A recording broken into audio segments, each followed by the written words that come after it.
Chapter 267. The dissatisfied, jealous grumblers.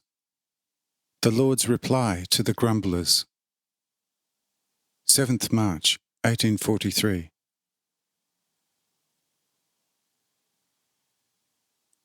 These words almost cost Terhad his life.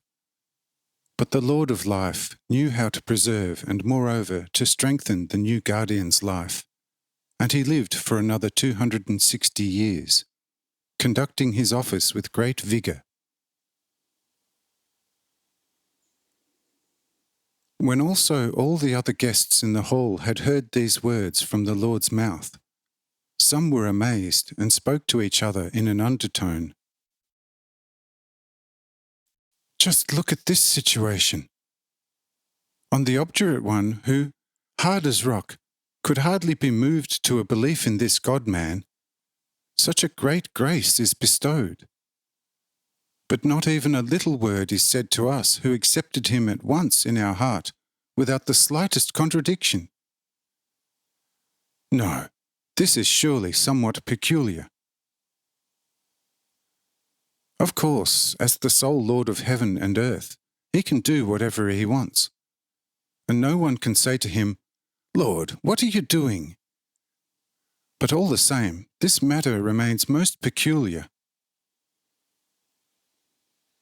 If we had to explain this matter literally, truly, we could say nothing else but, grace to the most obdurate, but to the gentle, tractable, loving one, a little mercy at the utmost, and nothing else.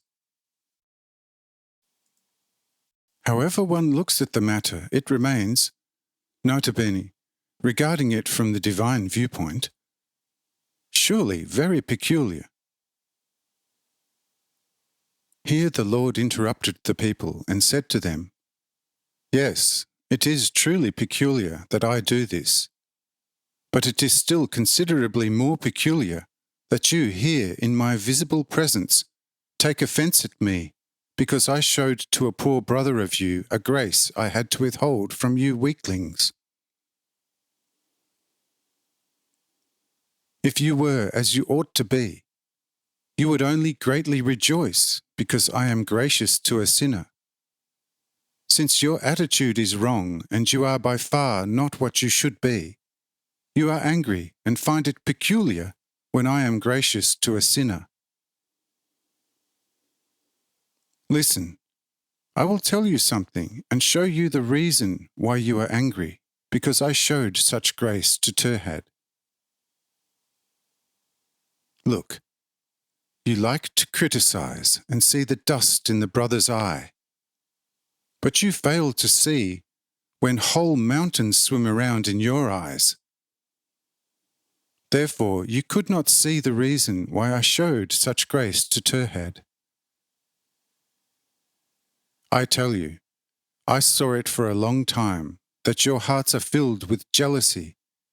Therefore, I only bestowed enough grace on you to make you realize that I am the Lord of heaven and earth. But jealous officials I cannot possibly use in my great household. So cleanse your hearts first of all jealousy, and always think, even after the best cleansing possible, we are not even worthy of the slightest grace.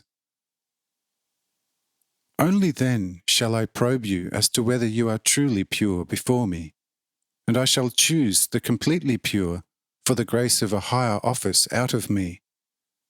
Otherwise, let the free grace of life out of me suffice you. Heed the small gifts out of my hand, if you want to be my children, and I shall then anyway let you share in the greater gifts. If even you give small toys to your little children and are very happy when such gifts please them, say, am I less of a father to you all than you are to your little ones? I reckon this will by no means be the case. So take pleasure in what you receive from me as little children, However, once you become stronger, I shall surely see for which office you are suitable." Here they all felt hot with shame because of these words by the Lord, and they fell down before him and asked his forgiveness for such sin. But the Lord told them all to rise, comforted them, and went back to his main company.